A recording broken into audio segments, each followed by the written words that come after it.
Hello, thank you for joining us. I think you'll find that will be a very good discussion if you're willing to have a low bar or professionalism. These discussions and these recordings is done by a person that is very dyslexic. I get tongue-tied on some things, and if you're willing to have a low standard, I think you'll find some substance to it, but please be patient with me. But this book, In a Pit with a Lion on a Snowy Day, was very timely for me. I went through this book during a time that I was being sued for patent infringement, and we spent about $1 million, and it wasn't money that we certainly had at the time to spend on such things. We did win. We did go to a court, jury of our peers. If you could take the emotion and the fear out of the pit and out of the lion, it was a very interesting process. But I would get up a lot during the night trying to process this. This was one of the books that really helped me to get through it. And I would like to try to set up a platform that's very easy for you to participate in. This book is available by audio. This book is available by, of course, print through Amazon. If you need some additional help in trying to get this material, I would please contact us and we'll figure out how to make that happen. It's divided up into some really very small chapters, but I would encourage you to go through the chapters with us. What I would like to do is do a short video with some discussion questions before each chapter as we go through it, and maybe some talking points that is based on some of the book's subject matter that I think you'll find that's timely for you as well. And I would encourage you, the more you participate, I think the more you get out of it. But at the same time, our lives are very hectic. If you skip one or two of these chapters, I think this platform will allow you to come back and pick it up, but I won't be very consistent. I may do 2 chapters in a week, and then I may go a couple of weeks without doing any chapters. But what I will try to do is to introduce the chapter, introduce some discussion questions. I'm going to try to put this on a YouTube link platform where I believe we can respond to the YouTube link with comments. We may try Facebook as well. If you have any input, please let me know. I know in Facebook, supposedly you can design a group page that everyone gets to participate in that group discussion. We may do some live events where we try to get people to Zoom in together and have a live discussion, but a lot of this is designed for a busy schedule, something that you can go through very quickly, audio, either read through it and read through some of the discussion questions. I may follow up those discussion questions with some additional points. I will try to do the bulk of my interaction with you on video. But with that, let's begin. This book, is designed to talk about the lion and how we address the different lions in our lives and how we see those things. One of the things as Christians I seem to feel that we have lost a lot of is we have lost a lot of our warrior nature. I know we had a person come and preach to us, and he talked about how life is a battle, and that it certainly is true. And he brought a sword. That sermon really meant a lot to my wife. So I brought her a sword, and she told me that I could borrow my wife's sword to do some of these discussions. But we are in a battle. Let's make no doubt about it. This may give you a little insight into my thinking. I do a lot of mind maps because I cannot read or write or spell very well. And it's a struggle for me. So there again, low bar, remember that. But here's some of the discussion points. Do you have a dream? Do you have a dream for your life? Do you have something that you feel that God has given you, and it's a dream that would change your life if you was able to accomplish it? Or maybe it's a big dream, maybe it's a smaller dream moving in a certain direction.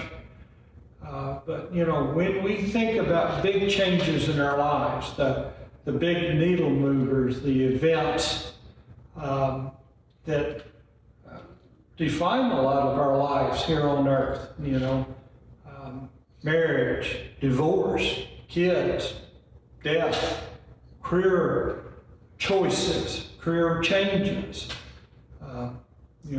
industry changes. A lot of those big needle movers come through a dream, but a lot of times that's also where we get fearful. But I would like for you to kind of unpack just a little bit of your dream and share it with a group of people that is literally all over the world. Some of these people are in Cairo. Some of these people are up north in the U.S. Some of these people are in Colombia. But I think you'll find if you're opened up, you'll find a wonderful group of friends. But what is your dreams? What are things that you're focused on? What are your needle movers in your life today? And isn't it funny that these big, exciting dreams, if they really move our life, they typically is where we will meet the lions in our lives. It will be typically where we find fear. A dream without a fear is really a pretty small dream. A dream that is easy to accomplish is a pretty small dream. A dream that's valuable is a dream that we will find that we're fearful. And there again, the group discussion question, what are you fearful of? What are you afraid that will happen? And make no doubt, it's a battle. I think sometimes as Christians, we have been taught to be nice. And being nice, a lot of people confuse that with weakness, and they take advantage of that. But make no doubt, the battles they used to fight in ancient times with swords and knives and killing and blood that Satan was involved in, he's still around. And his way of doing battle has changed a lot over the years. But he's not sleeping. He's not hiding from these events. He is out to kill and destroy your life. Make no doubt about it, that he seeks that. He looks for opportunities. Because we no longer have this in our culture of the blood and the guts, a lot of times we're lured into thinking there's no battle, but there is. And he will seek to do things that will destroy your life, and you won't even know that it happened to you. And typically, It's by being led by fear instead of chasing your dreams, instead of chasing that lion into that pit. Have a dream, and you do move on that dream. There is the danger of making a mistake and getting it wrong, and bad things happen when we make mistakes. We are to do this with a lot of wisdom, and I think sometimes we get in trouble. We dream dreams for ourselves that God doesn't give us those dreams, and we make bold leaps of faith that He's not involved in. I was reading in Judges where one of the events that played out, and we'll unpack that at a later time. But in your life, where do you get this fear of the mistakes? It's probably by previous mistakes. And I would encourage you to talk about that. Henry Cloud says something I enjoy. In community, failure is common. When we isolate ourselves, we feel that we're the only ones that have ever made these mistakes. This is an interesting discussion question. And I think it will be one that you find that you have more resources than what you think. But who do you get to do life with? Who are your people that you get to take on these journeys, seeking your dreams, your Ahmeds, your Mikes, your Susans? We do not live in a world by ourselves. God puts us in community because we're stronger in community. And that is at the very point where Satan will try to attack us. First thing he does is he starts to try to isolate us from our community and from our resources. It's so easy to get offended versus being able to overlook an offense to keep yourself in a community. Another place that I think that we need to have some discussions on is, where do you find God? Where is the moments in your life, the defining moments in your life, that you actually find God? In my life, I have found them when I am walking in a relationship with God, but He takes me on the very edge, and that's where I find Him. It's very critical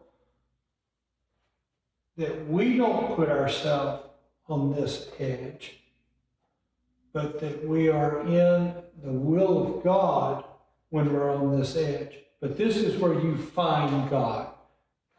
God wants to be glorified in your life. God wants to be seen as the one that gives victory. God will grow giants in your life, Goliaths in your life, that He may be seen as the God of your life. And you find that on the edge.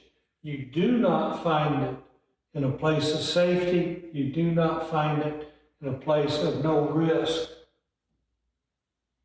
Success is linked to risk. The more your heartbeat starts to beat and you start to get fearful of something, is probably something very highly tied to whether or not you're going to be successful. It takes boldness, it takes risk to go find a lion. It takes boldness to chase the lion into the snowy pit. Most people will not do that. Most people will not have success. And I want to encourage you that there is a battle, but there is also a God, and there's a God over the lion. and we can have victory. And as we discuss these things, I encourage you just to continue to open and engage. Bear with us on the technology side. We will get through it. These videos, I seek for them to be shorter, but I wanted to lay out a platform for us to begin with. Have a great week. See you next week.